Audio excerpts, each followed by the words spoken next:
Autobiography of a योगी। एक योगी की आत्मकथा, परमहंस योगानंद। अभी तक हमने जाना कि परमहंस योगानंद जी की जीवन का बचपन और उनकी आगे की यात्रा कैसे रही। कल हमने पढ़ा था कि परमहंस योगानंद जी का पहली मुलाकात अपने परम प्रिय गुरुदेव श्री युक्तेश्वर जी महाराज जी से कैसे हुई। तो उनसे मिलकर जिस तरह से वे भाव विभोर हो गए और अपनी सुध बुध गंवा बैठे थे, तो इस कड़ी को पढ़ने के बाद मुझे भी बहुत ज़्यादा एक दिल से अटैच हो गई मैं उस एपिसोड के साथ। तो आज हम पढ़ेंगे अध्याय 11, वृंदावन में दो मुद्रा विहीन बालक।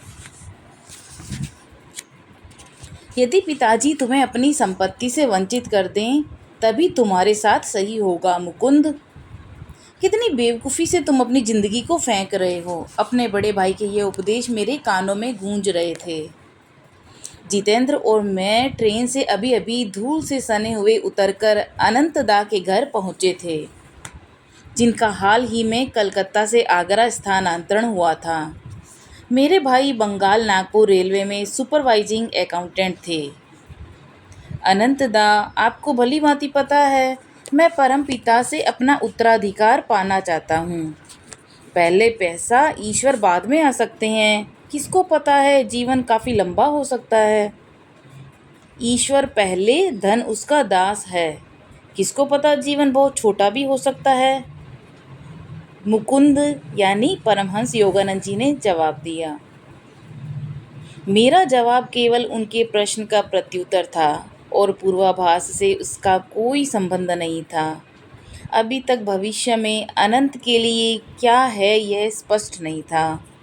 कुछ वर्षों बाद अनंत उस मार्ग पे था जहाँ बैंक नोटों का कोई अर्थ नहीं था।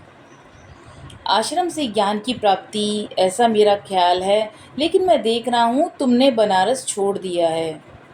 अनंतदा की आंखें आत्मसंतोष से चमक रही थीं। फिर भी वे मेरे पंख समेटकर मुझे परिवार में सुरक्षित रखना चाहते थे। मेरा बनारस प्रवास व्यर्थ नहीं था। मेरा हृदय इसके लिए व्याकुल था। यह मैंने वहाँ पा लिया। आप निश्चिंत हो जाइए, वह न तो आपका पंडित था न ही उसका पुत्र। उस प्रसंग को याद करके अनंतदा हंस पड़े। उन्होंने स्वीकार करना पड़ा कि बनारस के जिस भविष्य दृष्टा को उन्होंने चुना था वह पास दृष्टि वाला निकला था। अब उसकी क्या योजना थी। मेरे घुमंतू भाई जितेंद्र ने मुझे आगरा आने के लिए जोर दिया। हम यहाँ ताजमहल का सौंदर्य देखेंगे, मैंने कहा। फिर हम अपने नए गुरु के आश्रम जाएंगे जो श्री रामपुर में हैं। अनंतदा ने हमारे लिए आरामदायक व्यवस्था की। शाम के समय मैंने कई बार उनको मुझे चिंतनशील भाव में देखते पाया। मैं इस नज़र को पहचानता हूँ। मैंने सोचा इनके अंदर कोई योजना बन रही है। सुबह सुबह नाश्ता करते समय इसका रहस्योद्घाटन हो गया। तो तुम्हें पिताजी की संपत्ति की कोई आवश्यकता नहीं। अनंतदा की नज़र में कोई कपट नहीं था। कल की बात को आगे बढ़ाते हुए उन्होंने कहा, मुझे इस बात का ज्ञान है कि मैं ईश्वर पर निर्भर हूँ। इतनी तुच्छ बातें मत करो। अभी तक जीवन ने तुम्हें बचाया है। यदि भोजन और वस्त्र के लिए तुम्हें उस अदृश्य हाथ पर निर्भर रहना होता तो तुम्हारी क्या दशा होती। शीघ्र ही तुम सड़कों पर भीख मांगते दिखते। कभी नहीं। मैं कभी भी ईश्वर को छोड़कर किसी पथिक से कोई आशा नहीं करता। वह अपने भक्त के लिए ऐसे हजारों अवसर उत्पन्न कर देगा सिवाय भीख मांगने के। योगानंद परमहंस योगानंद जी ने जवाब दिया। फिर घुमा फिरा देने वाली बातें। मैं तुम्हें सलाह दूंगा, तुम अपने इस तत्व ज्ञान के दर्शन को इस मूर्त जगत में आजमा कर देखो। मैं सहमत हो जाऊंगा। क्या आप इस ईश्वर को मात्र इस जगत तक सीमित समझते हैं? जल्द ही इसका पता चल जाएगा। आज तुम्हें ऐसा अवसर मिलेगा जिससे तुम्हारा दृष्टिकोण या तो और बढ़ेगा या फिर तुम मेरी बात का समर्थन करोगे। अनंतदा ने कहा। अनंतदा कुछ क्षण के लिए रुके, फिर गंभीरतापूर्वक धीरे धीरे कहने लगे, मेरा प्रस्ताव है कि तुम और तुम्हारे गुरु भाई जितेंद्र को आज सुबह पास के वृंदावन में भेजूं। तुम अपने साथ 1 रुपया भी नहीं ले जाओगे और तुम भीख भी नहीं मांगोगे। चाहे वह खाना हो या पैसा, तुम किसी को अपनी स्थिति के बारे में नहीं बताओगे। तुम खाना खाए बगैर भी नहीं रहोगे और तुम्हें वृंदावन में ही फंसे नहीं रहना है। यदि तुम आज रात के 12 बजे तक बिना मेरी परीक्षा के नियम को तोड़े मेरे बंगले तक पहुंच जाओगे तो आगरा का मैं सबसे विस्मित व्यक्ति होऊंगा। मैं आपकी चुनौती को स्वीकार करता हूँ, योगी जी ने कहा। मेरे कहे गए शब्दों या मेरे हृदय में किसी प्रकार का कोई संशय नहीं था। ईश्वर की तुरंत कृपा की कई स्मृतियां मेरे सामने कौंध गई। मेरे लाहड़ी माशय के फोटो के सामने प्रार्थना से हेजे से मरणासन शरीर का उपचार, 2 पतंगों का खेल खेल में उपहार मिलना, जब मैं लाहौर के घर की छत में अपनी बहन उमा के साथ था और घोर निराशा के समय अभूतपूर्व ताबीज का आना, एक निर्णायक संदेश जिसे बनारस के अनजान साधु ने पंडित के घर के सामने मुझे दिया था, दिव्य माँ के साक्षात दर्शन और उनके वात्सल्य भरे शब्द, जगन माता द्वारा मेरी छोटी से छोटी परेशानियों को मास्टर महाशय द्वारा दूर किया जाना, परीक्षा के अंतिम क्षणों में मेरा मार्गदर्शन जिससे मुझे हाई स्कूल का डिप्लोमा प्राप्त हुआ, और सबसे बड़ा वरदान मेरे जीते जागते गुरुदेव जिन्हें मैंने अपने जीवन के सपनों में देखा था। मैं कभी भी यह मानने के लिए तैयार होऊंगा कि मेरा तत्व ज्ञान इस संसार की कसौटी पर खरा नहीं उतरेगा, चाहे वह इस संसार की कितनी भी कठोर कसौटी क्यों न हो। तुम्हारा इसे स्वीकार करना, इसकी मैं तुम्हें दाद देता हूँ। मैं तुम्हें एक ट्रेन तक ले जाऊँगा। फिर तुम्हारे मुँह बाएं जितेंद्र की तरफ मुड़े और कहा कि तुम भी इसके साथ एक साक्ष्य की तरह जाओगे और आने वाली मुसीबतें जिसकी संभावनाएं ज़्यादा हैं उसके एक पीड़ित के रूप में भी।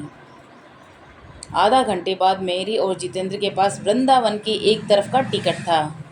हमने स्टेशन के एक कोने में खड़े होकर अनंत को अपनी तलाशी होने दी। अनंत को जल्दी ही तसल्ली हो गई कि हम कोई छिपा खजाना साथ नहीं ले जा रहे थे। हमारी सादी धोतियों में छिपाने को कुछ भी नहीं था।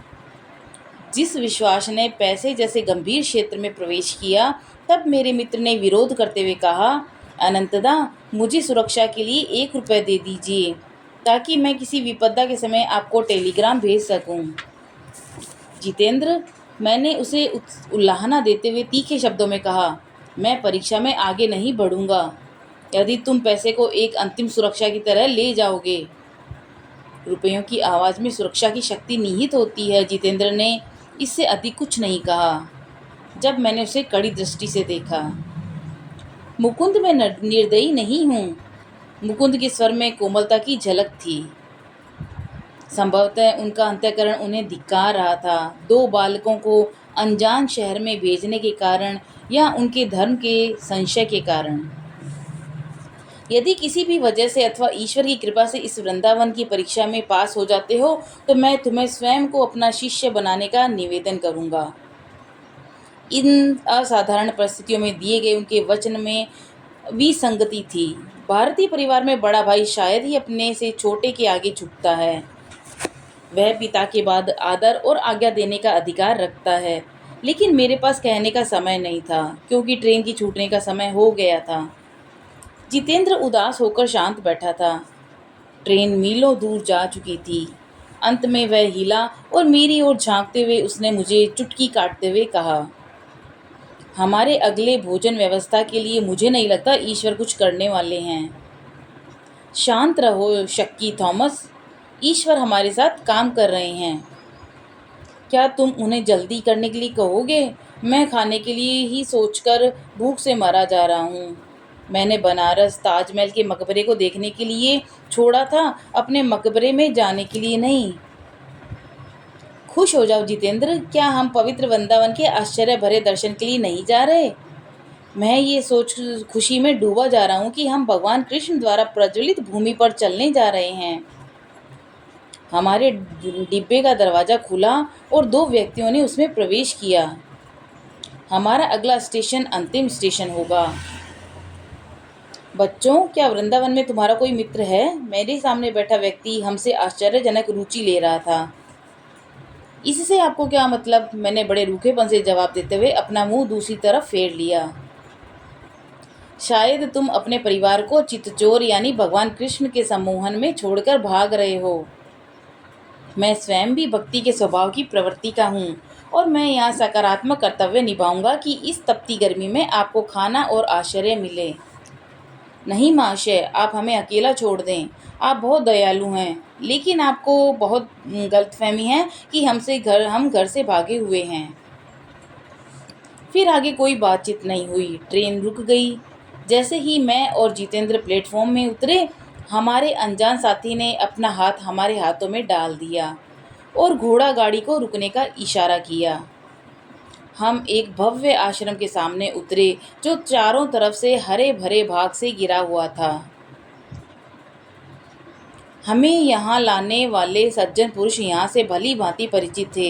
एक मुस्कुराता हुआ लड़का हमें बैठक में ले गया। शीघ्र ही एक शालीन प्रौढ़ महिला आई। गौरी माँ, राजकुमार तो नहीं आ सके, आश्रम की महिला से एक व्यक्ति ने कहा। आखिरी क्षणों में उनकी योजना में बदलाव हुआ, इसके लिए वे बड़ा खेद व्यक्त करते हैं, लेकिन हम दो और मेहमानों को लेकर आए हैं। जैसे ही मैं ट्रेन पर चढ़ा, मैं उनकी और कृष्ण भक्त की तरह आकर्षित हुआ। अलविदा मेरे दोस्तों, और मेरे परिचित द्वार से बाहर निकल गए। यदि ईश्वर ने चाहा तो हम फिर मिलेंगे। तुम्हारा यहाँ स्वागत है, गौरी माँ ने अपने शब्दों के साथ हमारा स्वागत किया। आज से अच्छा दिन आपके लिए कोई और दिन नहीं होता। मैं दो राजकुमारों जो इस आश्रम के आश्रयदाता हैं, उनके आने का इंतजार कर रही थी। कितनी शर्म की बात होती अगर मेरे द्वारा बनाए व्यंजनों की तारीफ करने वाला यहाँ कोई नहीं होता। इस तरह के मधुर शब्दों का जितेंद्र पर गहरा प्रभाव पड़ा। उसकी आंखों से अश्रु धाराएं बहने लगी। जिस भूखेपन की उम्मीद वह वृंदावन में कर रहा था, वह तो एक राजशाही सत्कार में बदल रही थी। इस तरह का अचानक बदलाव उसके लिए ज़्यादा ही हो गया था। मेरे मेजबान ने उत्सुकता से उसे देखा, लेकिन कुछ नहीं कहा। शायद वे किशोर प्रवृत्तियों से परिचित थीं। खाने की घोषणा हुई। गौरी माँ ने हमें खाने के प्रांगण में ले गई। बरामदा स्वादिष्ट व्यंजनों की खुशबू से तर था। वे बगल की रसोई में चली गईं। मैं इस समय के बारे में पहले से ही सोच रहा था। जितेंद्र के शरीर पर योग्य स्थान चुनकर मैंने उसे चुटकी काटी, जैसे ट्रेन में उसने मुझे काटी थी। संदेह कर रहे थे ना थॉमस? ईश्वर भी जरा जल्दी में काम करते हैं। गौरी माँ पंखा लेकर लौटी। वे हमारे ऊपर भारतीय परंपरा के अनुसार पंखा झुलाती रहीं। जब हम सुसज्जित आसन पर बैठे, आश्रम के शिष्य करीब 30 एक व्यंजनों को साथ साथ देते जा रहे थे। एक खाना नहीं, बल्कि इसे एक राजसी भोग कहना ज़्यादा उचित होगा।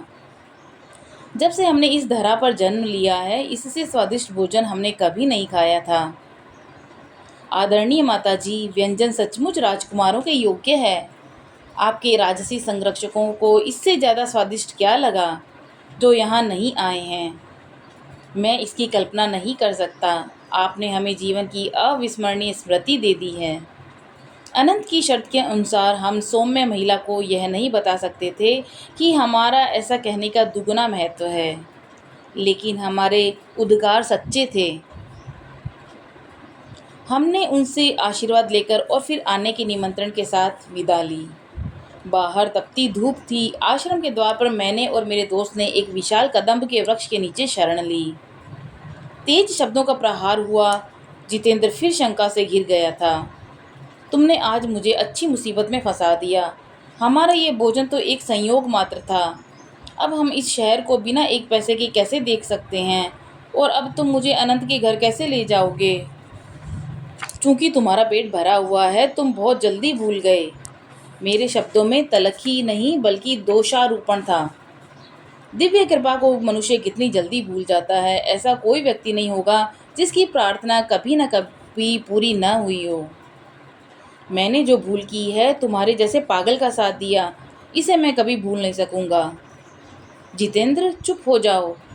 इस ईश्वर ने हमारा पेट भरा, वही हमें वृंदावन भी दिखाएगा और हमारे आगरा वापस जाने का प्रबंध भी करेगा। एक दुबला पतला हंसमुख आदमी हमारी ओर तेजी से आता दिखा। उसने झुककर हमारा अभिवादन किया। प्रिय मित्र, आप और आपके साथी निश्चय ही यहाँ अजनबी हैं। मैं आपका मार्गदर्शक और आपकी मेजबानी करना चाहता हूँ। भारतीय चेहरा पीला नहीं पड़ता, लेकिन जितेंद्र के चेहरे का रंग ही उड़ गया था। मैंने उस प्रस्ताव को विनम्रता से अस्वीकार कर दिया। आप मुझे भगा तो नहीं रहे हैं? उस अजनबी चेहरे की व्याकुलता किसी अन्य अवसर पर हंसी ले आती। हाँ, क्यों नहीं कर सकते? आप मेरे गुरु हैं। विश्वास भाव से उसने मेरी आंखों में झांका। मेरे दोपहर के ध्यान में भगवान कृष्ण ने मुझे दर्शन दिए। उन्होंने दो निसहाय आकृतियां इस पेड़ के नीचे दिखाई। एक चेहरा आपका था, मेरे युवा गुरु। मैंने अक्सर आपको अपने ध्यान में देखा है। मुझे अत्यंत प्रसन्नता होगी यदि आप मेरी सेवा का निमंत्रण स्वीकार करेंगे। मुझे भी प्रसन्नता है कि तुमने मुझे ढूंढ लिया। ना तो भगवान ना ही मनुष्य ने हमारा परित्याग किया। मैं स्थिर निश्चल होकर उस उत्सुक चेहरे को मुस्कुराकर देख रहा था। एक अंदर के प्रांगण में मुझे दिव्य चरणों के कदमों में डाल दिया। प्रिय मित्र, क्या आप अपने आगमन से मेरे घर को पवित्र नहीं करेंगे? आप दयालु हैं, मगर हम ऐसा नहीं कर सकते। पहले से ही हम आगरा में अपने भाई के अतिथि हैं। कम से कम मुझे आपके साथ वृंदावन घूमने की यादें तो देते जाइए। मैं सहर्ष तैयार हो गया। उस युवा व्यक्ति ने अपना नाम प्रताप चटर्जी बताया। उसने एक घोड़ा गाड़ी मंगवाई। हमने मदन मोहन मंदिर और अन्य कृष्ण मंदिरों के दर्शन किए। रात हो चुकी थी जब हम मंदिरों के दर्शन कर रहे थे। क्षमा कीजिए, मैं थोड़ा संदेश लेके आता हूँ। प्रताप स्टेशन के समीप एक दुकान पर गया। मैं और जितेंद्र चौड़ी सड़क पर टहलते रहे। कुछ मौसम सुहावना होने के कारण सड़क में भीड़ थी। हमारे मित्र ने आने में कुछ देर तो की, मगर जब आया तो मिठाइयों के ढेर सारे उपहार लेकर आया। कृपया मुझे धार्मिक पुण्य कमाने का मौका दीजिए, प्रताप ने अनुरोध करते हुए 1 रुपए के नोटों का बंडल और आगरा के 2 टिकट मेरी तरफ बढ़ाए। मेरी उस अदृश्य हाथ के प्रति कृतज्ञता थी जिसे मैंने स्वीकार किया। अनंत ने जिसका मजाक उड़ाया था, क्या वह जरूरत से ज़्यादा नहीं मिल रहा था? हमने स्टेशन के एक खाली स्थान को ढूंढा। प्रताप, मैं तुमको लाड़ी माशे का, जो वर्तमान समय में सबसे महान योगी हैं, उनकी योग क्रिया में प्रशिक्षित करूंगा। उनकी साधना की विधि ही तुम्हारे गुरु होगी। आधे घंटे में दीक्षा समाप्त हुई। यह क्रिया तुम्हारी चिंतामणि है, मैंने नए शिष्य को कहा। तकनीक जो सरल प्रतीत होती है, इसके अंदर मनुष्य के आध्यात्मिक विकास को तेजी से बढ़ाने की शक्ति है। हिंदू शास्त्र के अनुसार जन्म लेने वाली आत्मा को माया से मुक्त होने में 10 लाख वर्ष लगते हैं। क्रिया योग द्वारा प्रकृति की तय सीमा छोटी हो जाती है। जैसे कि जगदीश चंद्र बोस ने दिखाया कि पौधों के विकास को उनकी सामान्य विकास गति से कहीं अधिक तेजी से किया जा सकता है, उसी प्रकार मनुष्य के मनोवैज्ञानिक विकास को भी वैज्ञानिक तरीकों से बढ़ाया जा सकता है। अपनी साधना निष्ठापूर्वक करो, तब तुम्हें गुरुजनों के गुरु मिल जाएंगे। इस योगी कुंजी को, जिसे मैं बहुत समय से ढूंढ रहा था, उसे पाकर जैसे मैं दूसरे लोक में पहुंच गया हूँ। प्रताप ने गंभीर होकर विचार करते हुए कहा। इसके प्रभाव से मैं अपने संवेदनशील इंद्रियों के बंधन से मुक्त होकर ऊंची अनुभूतियों का अनुभव करूँगा। भगवान कृष्ण का मेरे अंतर्मन में दर्शन का अर्थ है मेरा परम मंगल। हम थोड़ी देर के लिए शांत बैठे रहे, फिर धीरे धीरे स्टेशन की ओर बढ़े। मेरे अंदर आनंद प्रफुल्लित हो रहा था। जब मैं ट्रेन में बैठा तब जितेंद्र के लिए यह रोने का समय था। मेरी आत्मीयता भरी विदाई लेते समय मेरे दोनों मित्र सुबक सुबक कर रो रहे थे। इस यात्रा ने फिर जितेंद्र को बहुत दुख में डुबो दिया, लेकिन इस बार अपने लिए नहीं, वरन अपने विरुद्ध।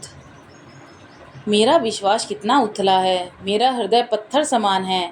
मैं भविष्य में कभी भी ईश्वर की सुरक्षा पर संदेह नहीं करूँगा। मध्य रात्रि होने वाली थी। 2 फक्कड़ बालकों ने बिना किसी वित्तीय सहायता के जब अनंत के घर में प्रवेश किया, तब जैसे बातों बातों में उन्होंने कहा था, उनका विस्मित चकित चेहरा देखने योग्य था। मैंने चुपके से मेज के ऊपर एक एक के नोटों की वर्षा कर दी। जितेंद्र, सच सच बताओ, अनंत ने मजाक करते हुए कहा, क्या इस लड़के ने रास्ते में किसी को लूटा तो नहीं? लेकिन जैसे जैसे कहानी खुलती गई, मेरे भाई का चेहरा पहले शांत फिर गंभीर हो गया।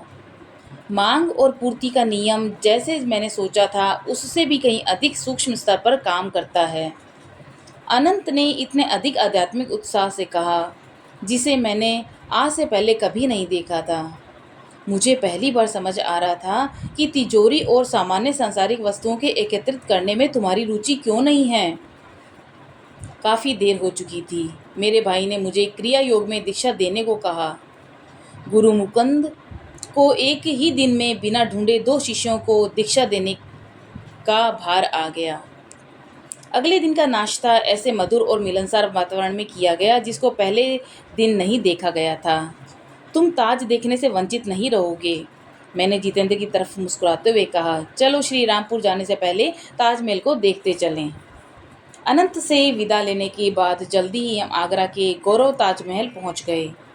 सूर्य की रोशनी से सफ़ेद संगमरमर जगमगाता ताजमहल शुद्ध समरूपता का मूर्त स्वरूप है। इसके चारों तरफ का वातावरण सुंदरता में 4 चांद लगा देता है। काले घने सरू के पेड़, हरियाली और लंबा जलाशय। इसके अंदर के भाग में बारीक रत्न जड़ित जालियां हैं। भूरे और बैंगनी संगमरमर से बनी बूटियां अति सुंदर हैं। गुंबद की रोशनी शाहजहां, जहांगीर और उनके राज्य और दिल की रानी मुमताज महल की कब्र पर पड़ती है। देखना अब बहुत हो गया है। मैं अपने गुरु के पास जाने के लिए आतुर था। थोड़ी देर बाद ही हम रेलगाड़ी से दक्षिण की ओर बंगाल जा रहे थे। मुकुंद, मैंने कई दिनों से अपने परिवार वालों को नहीं देखा है। मैंने अपना मन बदल लिया। मैं बाद में तुम्हारे पास श्री रामपुर आऊँगा। मेरा दोस्त, जिसे अस्थिर चित्त वाला भी कहा जा सकता था, उसने मेरा साथ कलकत्ता में छोड़ दिया। शीघ्र ही मैं स्थानीय ट्रेन पकड़कर कलकत्ता के उत्तर में 12 मील दूर श्री रामपुर पहुंच गया। यह सोचकर विस्मय से मेरा दिल धड़कने लगा कि ठीक 28 दिन पहले मैं बनारस में अपने गुरु से मिला था। तुम 4 हफ्तों में मेरे पास आओगे। और आज मैं धड़कते हृदय के साथ उस शांत राय घाट लेन में उनके आंगन में खड़ा था। मैंने पहली बार उस आश्रम में प्रवेश किया जहां मुझे अपने जीवन के सर्वश्रेष्ठ 10 वर्ष भारत के ज्ञानावतार यानी ज्ञान के अवतार के साथ बिताने थे। तो ये था अध्याय 11, जिसमें परमहंस योगानंद जी ने किस तरह से ईश्वर पर विश्वास का अपना अनुभव बताया। जैसे जैसे मैं इस आत्मकथा को एक एक करके पढ़ती जा रही हूँ, ऐसे लग रहा है जैसे मेरे जीवन से जुड़े हुए कई प्रश्नों के उत्तर मुझे एक एक करके स्वयं मिलते चले जा रहे हैं। बहुत ही एक गहराई के साथ मुझे हर एक प्रश्न का स्पष्ट उत्तर मुझे मिलता जा रहा है। आप लोगों को यह कैसा लगा, अपने कमेंट में ज़रूर बताइएगा। मिलते हैं अगले अध्याय में, अध्याय 12, मेरे गुरु के आश्रम में बिताए गए वर्ष। तब तक के लिए नमस्कार।